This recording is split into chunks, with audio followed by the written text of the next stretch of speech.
کبھی ایسا ہوا ہے کہ آپ نے سب کچھ کر لیا، دعا بھی، صبر بھی، خاموشی بھی، اور پھر بھی زندگی وہیں کی وہیں کھڑی ہو؟ ایسا لگتا ہو جیسے اللہ خاموش ہے۔ اگر آپ نے کبھی یہ محسوس کیا ہے تو یہ ویڈیو آپ کے لیے ہے۔ آخر تک ضرور سنیے گا کیونکہ آخری بات آپ کے دل کا بوجھ ہلکا کر دے گی۔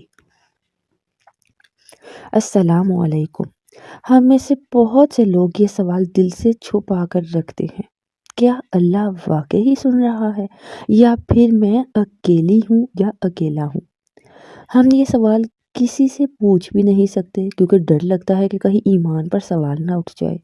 لیکن یاد رکھیں، سوال آنا کمزوری نہیں، خاموش ہو جانا خطرہ ہے، اور شاید یہ خاموشی ہی اللہ کی ایک خاص حکمت ہو۔ حضرت یعقوب علیہ السلام نے اپنے بیٹے یوسف علیہ السلام کو کھو دیا۔ سالوں تک آنکھیں روئیں، دل ٹوٹا، مگر ایک جملہ ان کی زبان پر ہمیشہ رہا: میں اپنا شکوہ اللہ کے سوا کسی سے نہیں کرتا۔ سوچیں، کیا اللہ ان کا دکھ نہیں جانتا تھا؟ جانتا تھا نا، پھر بھی انتظار کروایا۔ کیوں؟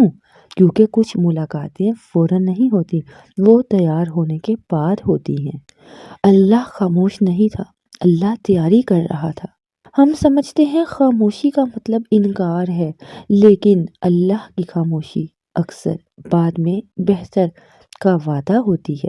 جب اللہ فوراً نہیں دیتا نا، تو وہ کچھ اور دے رہا ہوتا ہے: صبر، سمجھ اور قرب۔ کبھی غور کیا ہے، جن لوگوں کو سب کچھ فوراً مل جاتا ہے وہ اللہ کو بھول جاتے ہیں، اور جنہیں انتظار کرنا پڑتا ہے وہ اللہ کو پا لیتے ہیں۔ ہم سب ایک غلطی کرتے ہیں، ہم اللہ کو اپنی ٹائمنگ بتانے لگتے ہیں: یا اللہ ابھی دے دے، یا اللہ اب نہیں تو کبھی نہیں۔